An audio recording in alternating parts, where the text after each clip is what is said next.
When my husband discovered that I couldn't inherit any of my father's assets, he erupted in rage. "What do you mean you can't inherit anything?" he screamed. "If that's the case, I have no use for you anymore. I want a divorce right now." His words cut deep, and in that moment, I felt a surge of anger and betrayal.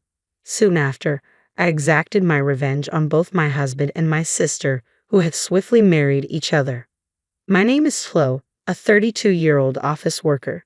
I married George, whom I met through a relative 2 years ago. My family, though once wealthy, faced uncertainty over who would inherit since we were all daughters. George was introduced to me as a suitable match who could potentially join our family. After our wedding, George moved in with me at my parents' house, where we lived with my father after my mother passed away. Initially, George seemed kind and respectful towards my father, earning everyone's trust.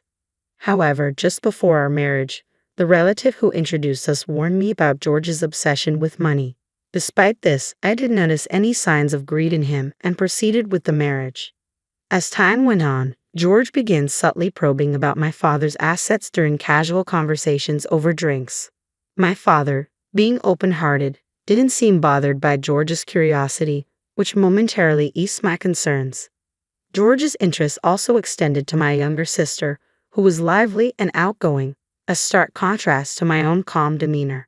Her beauty and charm fascinated him, a fact that didn't escape my notice, stirring up conflicting emotions within me. The relative's concern was rooted in the fear that without me, a plain and unassuming daughter, there would be no one to inherit the family's wealth if something were to happen. I initially thought there was no reason to worry, believing my beautiful sister would secure our family's future. However, it soon became clear why that relative had concerns. My father, always lenient with my sister, allowed her to pursue higher education after high school, including a vocational school after college. Unlike me, she didn't have a specific career goal. Rather, she seemed averse to working. While my mother insisted she find a job right after college, my father disagreed, enabling her to attend vocational school. After completing it, she landed a job at a company owned by a friend of my father's but quit after just 6 months. I was astonished by her reasoning for quitting. "I couldn't show my full potential at that company," she claimed. My mother and I were baffled by her confidence despite her short stint. Nevertheless, my father believed her and swiftly arranged for her to join another company. Soon after, when our mother fell ill and was hospitalized, my sister visited daily, often skipping work. Eventually, she quit again, proclaiming she would care for our mother. However, her idea of caregiving involved idle chatter or smartphone scrolling in the hospital waiting room. I found myself solely responsible for handling our mother's laundry at the hospital and ensuring she had fresh clothes, as my sister offered little help. Though our mother initially enjoyed my sister's company, her condition deteriorated within a month to where conversation became impossible. 2 weeks after this decline, she passed away. Both my father and sister were so devastated that I had to organize the funeral arrangements. Thankfully, our relatives stepped in, and we were able to give our mother a proper farewell. After her death, my sister started working part-time and moved out of our parents' house to live independently. However, her earnings weren't enough to cover expenses, so our father began paying her rent and utilities. It seemed she spent her money frivolously and frequently asked our father for more. While our mother was alive, she had been strict with my sister, so our father didn't provide financial support initially. Yet after her passing, he gave her free rein with money.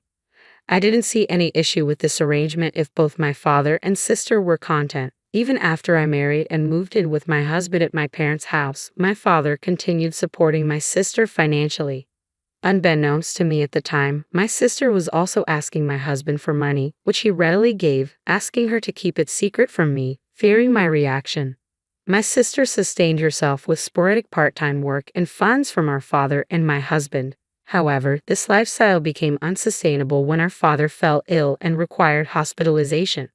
I juggled hospital visits between work and caring for our father, but my sister never appeared at the hospital. Instead, she began calling me, demanding money.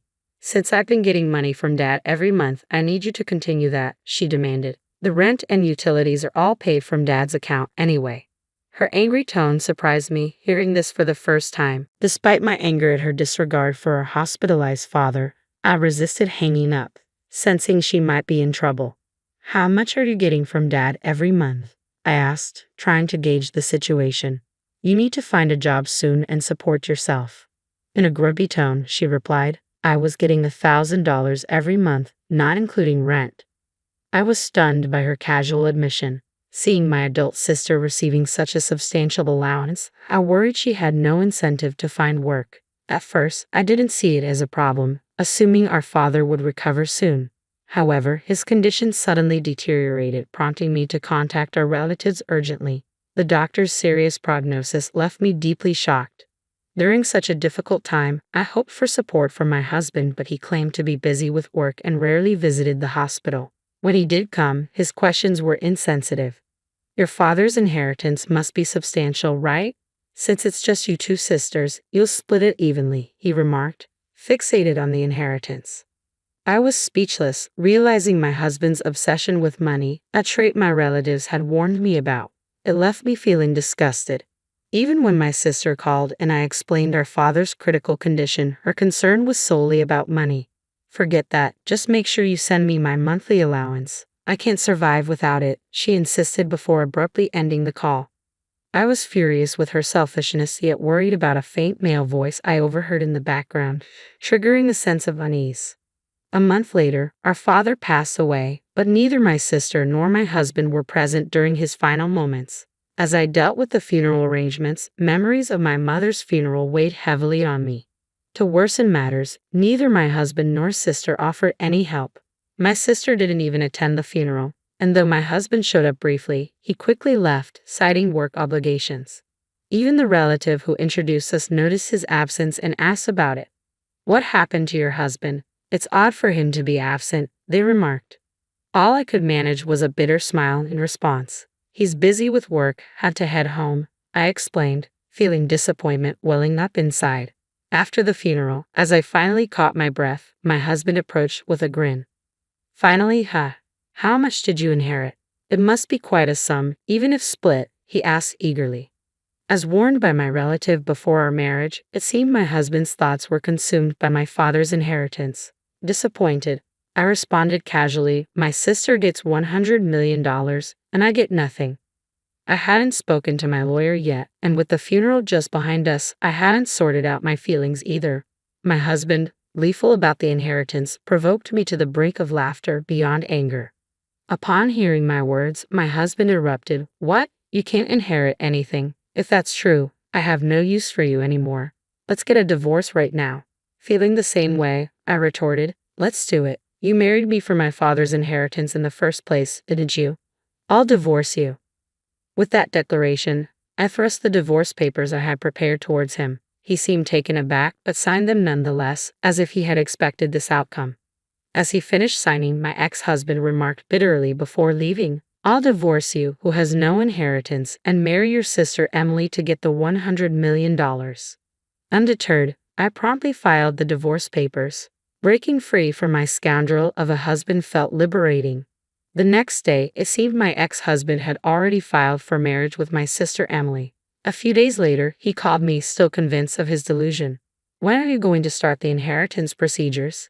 Give Emily the $100 million as soon as possible, he yelled into the phone. I waited patiently for the call from my ex-husband, refusing to initiate contact myself after he left the house on his own. When his call finally came, I answered in a matter-of-fact tone. Let's discuss it at my place this Sunday. I'll be prepared for the proceedings, I informed him calmly. My ex-husband, believing he was about to receive a windfall, was elated and quickly hung up the phone.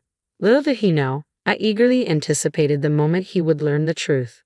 Over the weekend, both my ex-husband and my sister arrived at my parents' house, visibly surprised to find a lawyer waiting there. Despite their initial shock, my ex-husband attempted to maintain composure. I knew it. You need a lawyer when there's a fortune involved, he remarked smugly. However, the lawyer interjected with a puzzled expression. Before we address the inheritance, there's a matter of property division your ex-wife has claimed against you, the lawyer explained, beginning to display a series of photographs. The photos depicted my ex-husband leaving my sister's house, each one clearly dated. The lawyer continued, addressing my ex-husband directly. These photos serve as evidence of your affair before the divorce was finalized. Therefore, you'll need to comply with the property division. My ex-husband's expression shifted from confidence to disbelief as the reality of his actions sank in.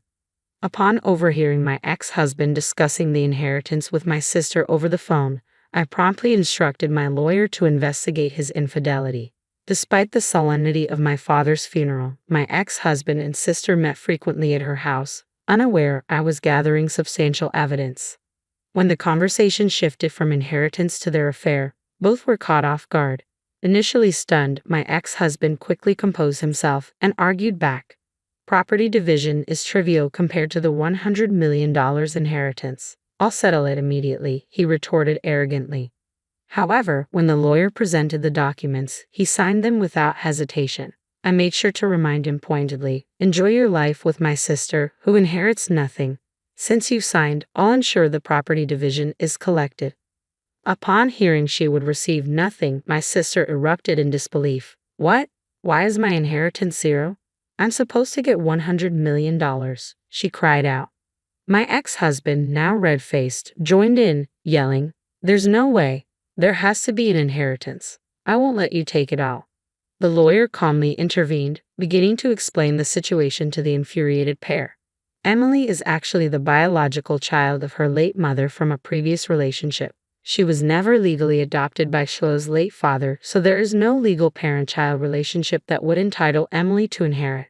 Turning to my sister, who appeared bewildered, the lawyer continued, when our parents remarried, you were about 1 year old. I was 6 and clearly remember how happy I was to suddenly have a sister.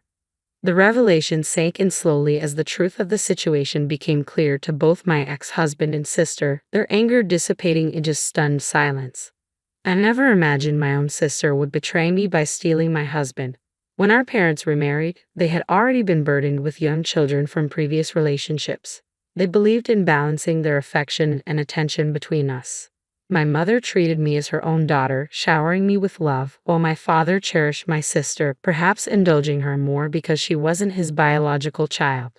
Despite the family dynamics, my mother never adopted my sister, a decision that raised suspicions among relatives who were aware of my father's considerable wealth. They often recommended me for marriage, knowing I was the sole inheritor of my father's assets. If my parents had had children together, the situation might have become even more complicated.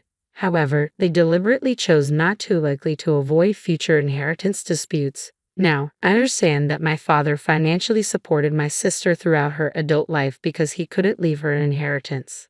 Legally, neither my sister nor I were officially adopted by our respective parents, but that never mattered to us. We grew up together as siblings, unaware of the legal nuances until now.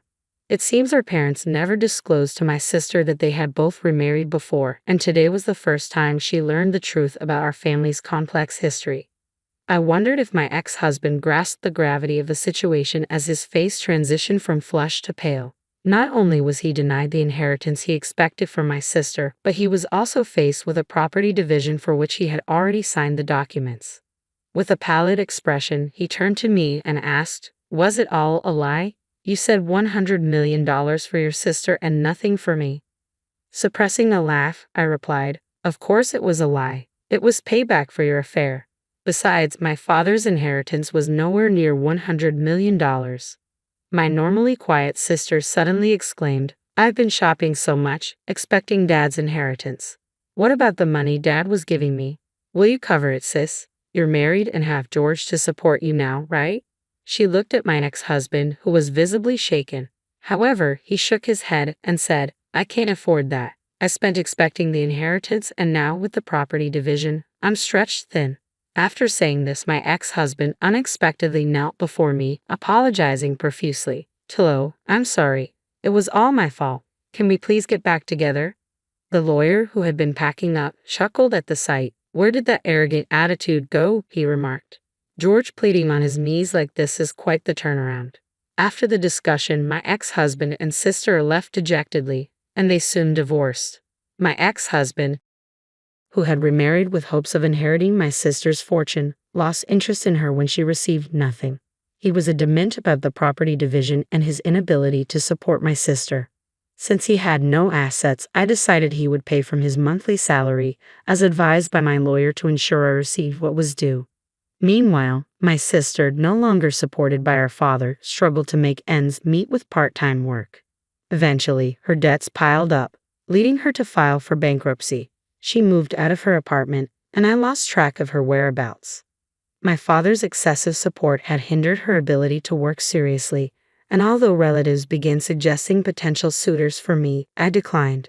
I didn't want another man like my ex-husband. This time, I intended to find a partner on my own terms.